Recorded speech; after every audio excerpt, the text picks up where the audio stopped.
Otep à tous, bienvenue sur la chaîne des panafricanistes par essence, par conviction et par excellence.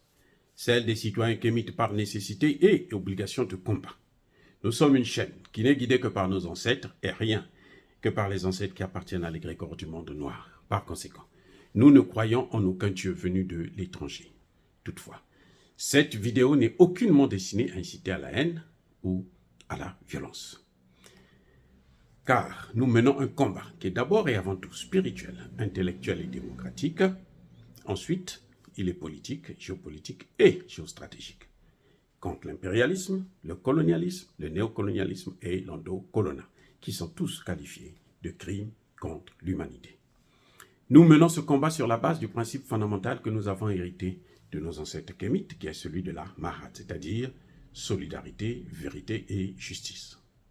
Vous êtes donc en droit de connaître la vérité. Nous avons l'obligation de vous dire la vérité, rien que la vérité, afin que justice soit rendue au continent africain. Et ça, c'est notre modeste contribution dans cette noble lutte en faveur de la souveraineté, la dignité, la solidarité et l'unité africaine. C'est exactement ça que nous appelons le panafricanisme. Bien-aimés frères et sœurs, Emmanuel Macron a déclaré sur TF1 et France 2, je crois, qu'il a décidé de rappeler son ambassadeur et qu'il met fin à la coopération militaire avec le Niger. Ah, les amis, on va corriger ça. Vous voyez, ça dit que ce type-là, je ne sais pas si vraiment il a un cerveau. Je me pose cette question. Ce n'est pas Emmanuel Macron qui a décidé de rappeler son ambassadeur. Là, il ment aux Français. Bon, il peut mentir aux Français, ça lui regarde, on s'en fout. Mais il ne peut pas vous mentir, vous, Africains. Il ne peut pas nous mentir, nous, Africains. Parce que ce n'est pas lui qui a décidé. C'est le Niger qui a décidé, en fonction de la Convention de Vienne de 1961, de demander à la France de rapatrier 100 ambassadeurs, de rappeler 100 ambassadeurs.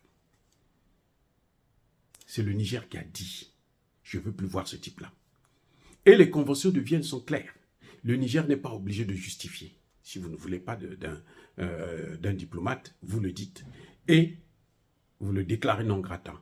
Son pays est obligé de le rappeler. Emmanuel Macron a voulu faire le bras de fer, alors qu'il savait que c'était intenable. C'est une position qu'il ne pouvait pas tenir longtemps.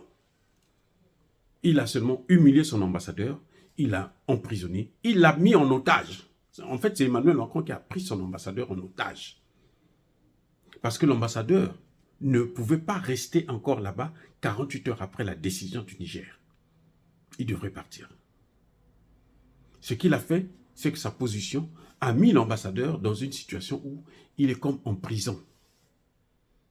Mais Emmanuel Macron ne connaît tellement, il ignore tellement son français, parce que prendre quelqu'un en otage, il y a des critères qui prouvent que c'est être en otage.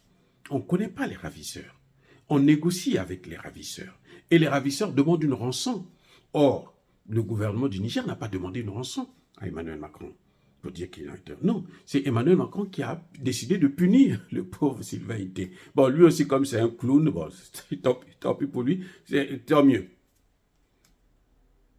Vous voyez, l'ambassadeur ne pouvait plus sortir. Dès qu'il sortait, il se faisait arrêter par la police. On lui mettait des menottes, on le mettait dans l'avion et puis on l'expulsait. Manu Militari. C'est Emmanuel qui a voulu ça. Le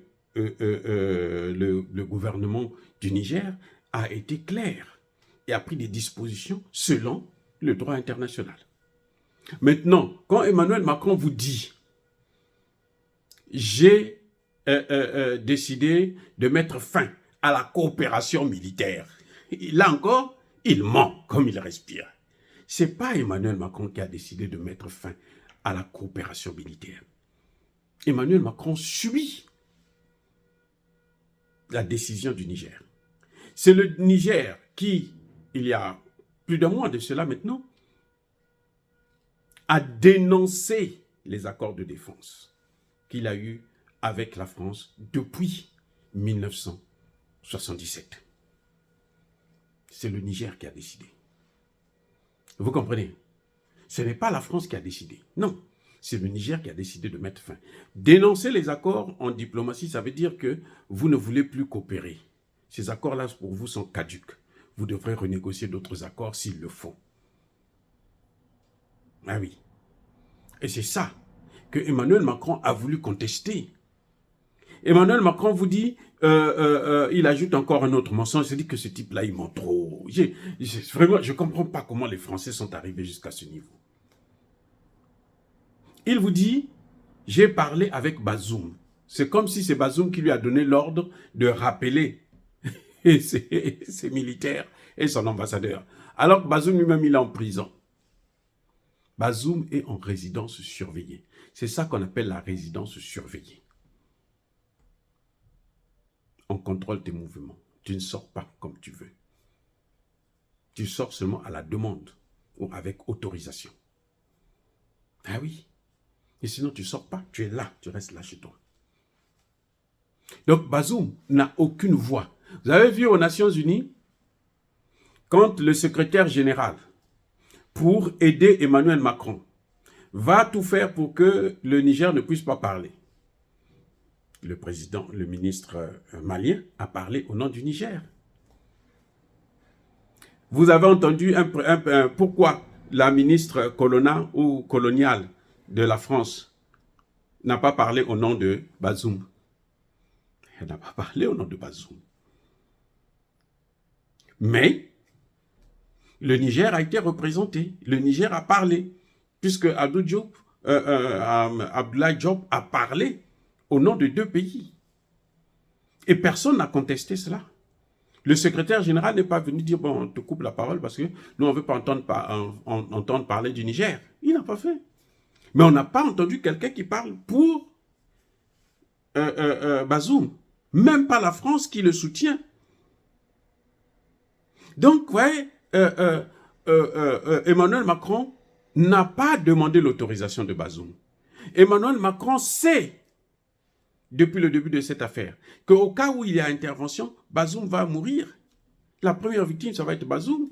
Puisque lorsqu'on a suspendu l'électricité du Nigeria, qu'est-ce qui s'est passé? Bazoum aussi n'a plus d'électricité.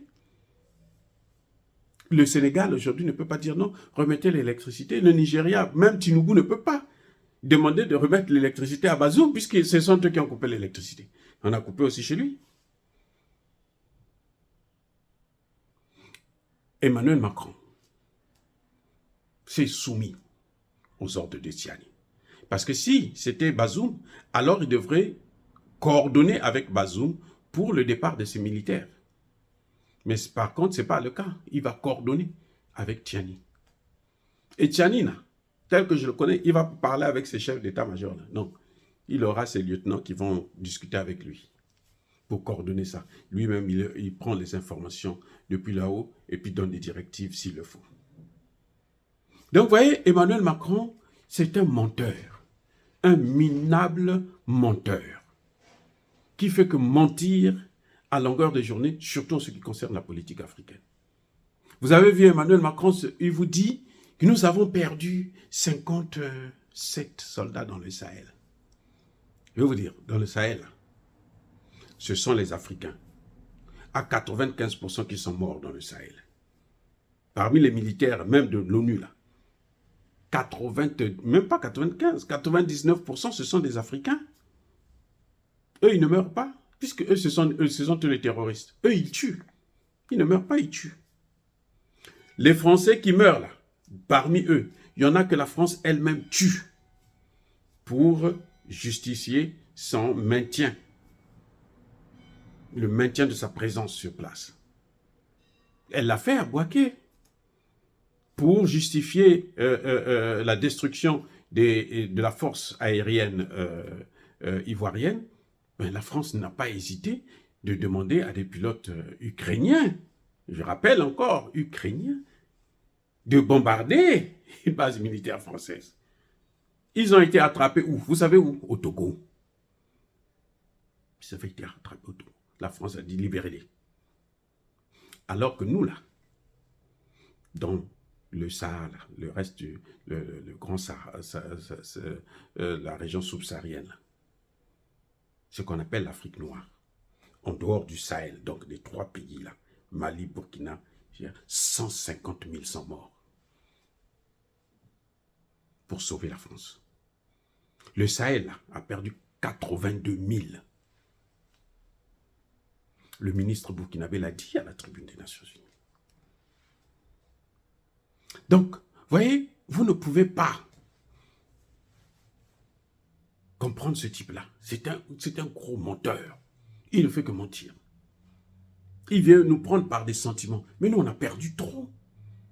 Et ce qui est pire, je vais vous dire, c'est que quand ils reviennent, ceux qui ont pu survivre là, ils arrivent au Sénégal, même pas en France, au Sénégal.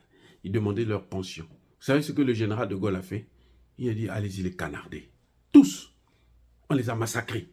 Ça s'appelle génocide. Personne n'en parle à Charonne.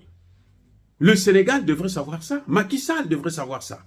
Quand Macky Sall se met avec Emmanuel Macron pour détruire le Niger, pour vouloir détruire le Niger, mais il sait que dans sa tête, là, ça tourne plus bien. Ah oui, vous allez me dire que bon, vous l'avez soutenu contre Sonko. Non, je ne l'ai pas soutenu contre Sonko. J'ai montré seulement que voilà ce qui pousse Macky Sall à se comporter comme ça.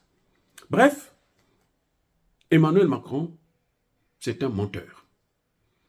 Il n'a pris aucune décision. Toutes les décisions sont venues du Niger. Lui l'a exécuté. Que les Français le sachent. Nous ne sommes pas redevables à la France. Nous ne sommes pas redevables. Du tout. Parce que les militaires des Français qui meurent là, dans le Sahel, là, les 50 et quelques là, déjà, c'est insignifiant par rapport à ce que nous avons perdu, pour vous, les Français. Mais aussi, c'est que parmi ces militaires-là, ce sont des Français qui les massacrent eux-mêmes pour justifier la présence militaire de façon pérenne en Afrique. Voilà ce qui se passe, la réalité. Eh oui, les gars. Et ces militaires français, ils sont payés avec l'argent du contribuable africain. C'est nous qui payons. Oh, bien aimés frères et sœurs, dire cela, c'est inciter à la haine ou à la violence. Non, il n'y a pas colère, il y a mal aimé. Encore une fois de plus, soyez bénis, abondamment bénis, par le Dieu des Kémites et par nos ancêtres angélisés. Mais que tous ceux qui persécutent le continent africain le pillent et le déstabilisent, qu'ils soient noirs, blancs, chinois, arabes, indiens ou qui qu'ils soient punis, maudits, foudroyés, neutralisés, écrasés, effacés par ce Dieu des Kémites et par nos ancêtres angélisés. Vive l'Afrique éternelle, j'ai dit et j'assume.